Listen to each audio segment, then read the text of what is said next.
Assalamualaikum warahmatullahi wabarakatuh. Kami dari kelompok 4 yang beranggotakan Zoha Ulyami Latina, Restu Dwi Cahyani, dan Siti Khairunisa. Kali ini kami sedang mengunjungi Monumen Kesaktian Pancasila untuk memenuhi tugas UAS pada mata kuliah Sejarah Peradaban Islam. Monumen Kesaktian Pancasila atau yang dikenal dengan Lubang Buaya terdiri dari dua area, yaitu area outdoor dan indoor. Area outdoor berupa taman dan area indoor berupa pameran dan museum.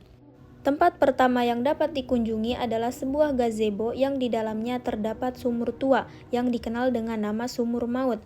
Di sumur inilah tempat di mana jenazah pahlawan revolusi dikuburkan. Sumur yang berkedalaman 12 meter dan berdiameter 75 cm inilah yang menjadi saksi bisu kekejaman gerombolan PKI. Dari sumur ini ditemukan 7 jenazah pahlawan revolusi yang akhirnya dapat diangkat pada tanggal 4 Oktober 1965. Bersebelahan dengan Sumur Maut terdapat sebuah rumah kecil yang dinamakan Rumah Penyiksaan. Pada saat terjadinya pemberontakan, serambi rumah ini digunakan oleh gerombolan PKI sebagai tempat menawan dan menyiksa para perwira TNI sebelum akhirnya dibunuh dan dimasukkan ke Sumur Maut. Di dalam rumah ini dapat dilihat diorama penyiksaan, di mana diorama ini menggambarkan penyiksaan para korban perwira TNI yang diculik masih dalam keadaan hidup.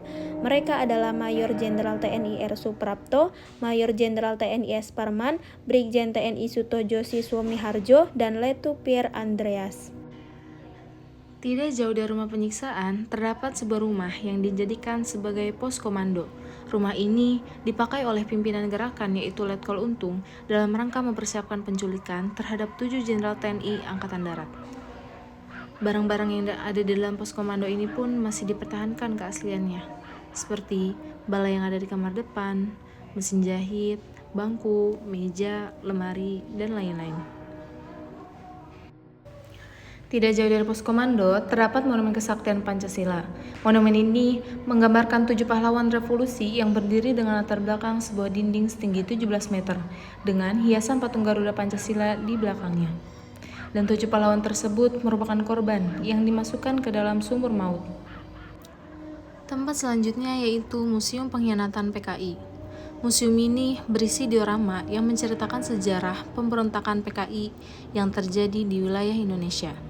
Sebelum masuk ke dalam museum, pengunjung akan melihat plakat diresmikannya museum ini.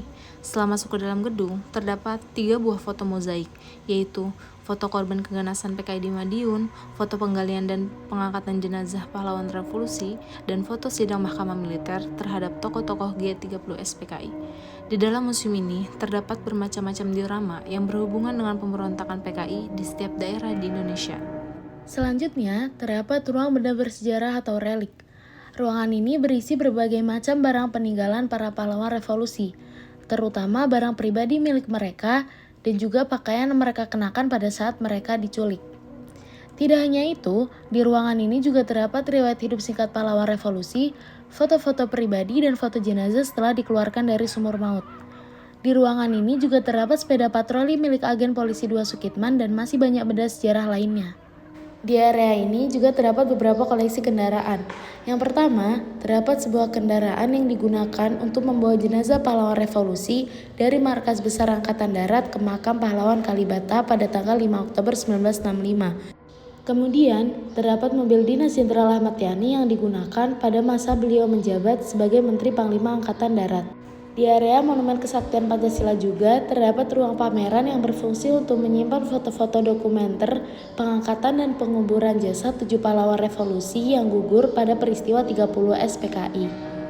Mungkin hanya itu yang dapat kami paparkan. Terima kasih atas perhatiannya.